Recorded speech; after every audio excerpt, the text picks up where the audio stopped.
साधु संत समाज दो बातों को लेकर इस वक्त नाराज है, जिस पर आपका मैं टेक समझना चाहूंगी। एक तरफ असदुद्दीन ओवैसी का स्टेटमेंट, जो उन्होंने कहा कि अपनी ताकत बचाकर रखो और एक दिन आएगा जब आपकी मस्जिदें भी आपसे छीन ली जाएंगी। दूसरा, 31 साल बाद एक आंदोलनकारी की गिरफ्तारी हुई है, उस बाबत भी साधु संत समाज काफी आक्रोशित और नाराज नजर आ रहा है। इन दोनों ही खबरों पर एक आपका टेक सर, और दूसरा राम के नाम पर हो रही सियासत पर। देखिए मिश्रा जी मेरी आवाज आ रही है? जी सर, आपको सुन पा रहे हैं। हाँ, देखिए सर्वप्रथम भाजपा के भी साथी बैठे हैं, पीस पार्टी के बैठे हैं, हमारे राजनीतिक विशेषज्ञ भी बैठे, समाजवादी पार्टी के भी बैठे हैं। जब स्वामी वामदेव जी ने राम मंदिर की लड़ाई लड़ी और अडवाणी जी का रथ आंदोलन उन्होंने शुरू किया था, क्या भारतीय जनता पार्टी ने स्वामी वामदेव जी को भारत रत्न से सम्मानित किया? या जगत गुरु स्वामी हंसदेव आचार्य जी 2019 का जो प्रयागराज में अर्ध कुंभ था, जब विश्व हिंदू परिषद की जब बैठक हुई थी राम मंदिर के लेकर स्थिति में, तब जगत गुरु हंसदेव आचार्य जी ने अखाड़ा परिषद को बुलाकर और अखाड़ा परिषद को वहां पर सम्मिलित किया था।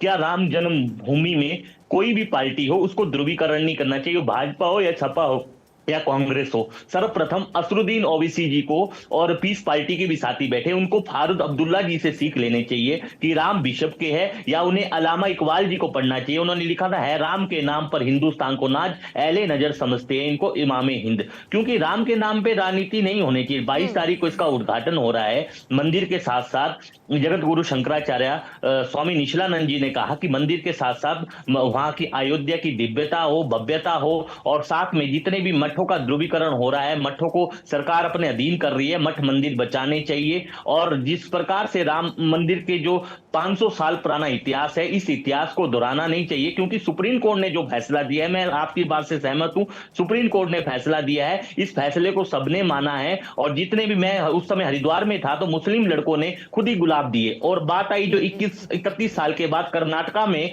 जिनको गिरफ्तार किया गया आंदोलनकारी को, क्या हिमाचल प्रदेश में कांग्रेस की सरकार है?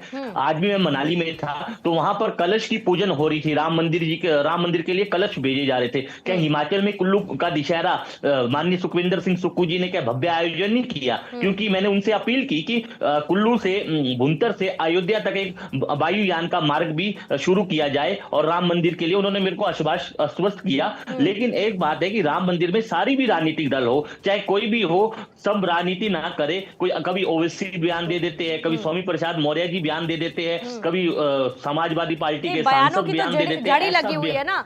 और एक बात और है, सरकार, केंद्र सरकार, एक मेरी अपील है आपसे, केंद्र सरकार एक कानून बनाए, जो भी जिस धर्म के खिलाफ बयान देगा, जिसके खिलाफ बयान देगा, उसके ऊपर सख्त से सख्त कार्रवाई होनी चाहिए। ठीक है अखिलेश जी, जल्दी से आप काउंटर उससे पहले करना चाह रहे थे, फिर आती हूँ मैथिल सभा। मैं एक चीज कहना चाहता हूं, सिद्धार्थ जी ने कहा कि ओछी राजनीति है। राजनीति में जनता से वादे करके मुकर जाना, सिद्धार्थ जी, ओछी राजनीति होती है। हम 15 लाख रुपए आपके खाते में देंगे, मुकर गए, वो अच्छी राजनीति है। किसानों के लिए आमदनी दुगनी करेंगे, आपके सरकार का डेटा है, 23 रुपया प्रति व्यक्ति किसानों की आय है, ये अच्छी राजनीति है। उत्तर प्रदेश में धान में के लिए 23 जो 950 रुपए का बोनस आप छत्तीसगढ़ मध्य प्रदेश में दे रहे, उत्तर प्रदेश के किसानों को नहीं दे रहे, कब देंगे? ये ओछी राजनीति है। शिक्षा का हाल बुरा है, ये ओछी राजनीति है। ओछी राजनीति आप करते हो सिद्धार्थ जी। हम तो आज यहां बाबरी मस्जिद की बात है, बाबर के जो पोते जो अकबर थे, उन्होंने मंदिर बनवाया था अपने महल में जोधाबाई के लिए। आप, ये भी इस भारत की संस्कृति का इतिहास है।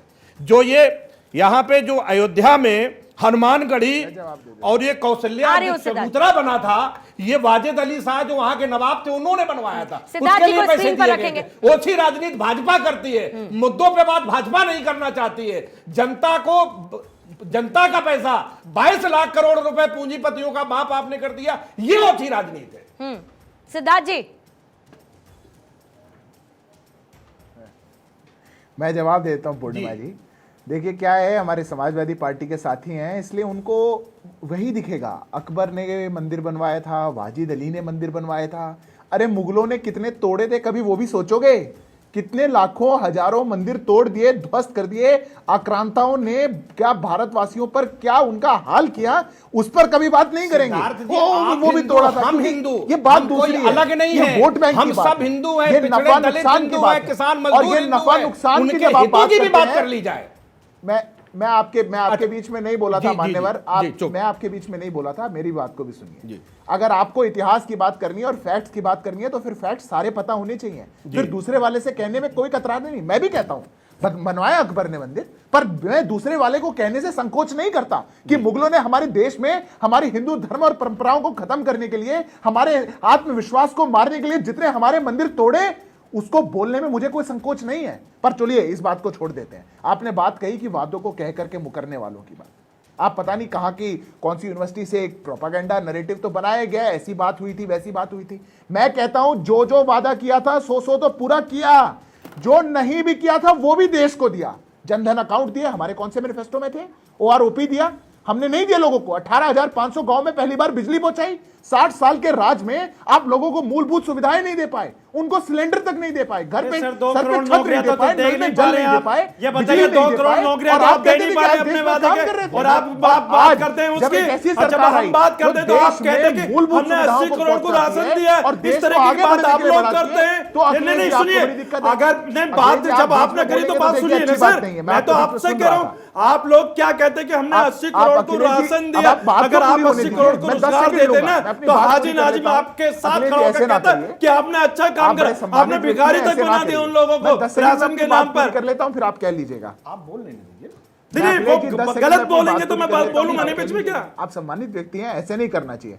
जी सरदार। अरे आप बोल लीजिएगा, उसके बाद जितनी देर बोलेंगे उतनी देर बोल लीजिएगा, ठीक है? अब मैं बात पूरी कर देता जी, हूं। प्लीज। मैं पूर्णिमा जी, ये जो कह रहे हैं ना वादा करके मुकरने वाला, मैं 10-20 सेकंड लूंगा आज आपके शो पर, मैं बता देता हूं।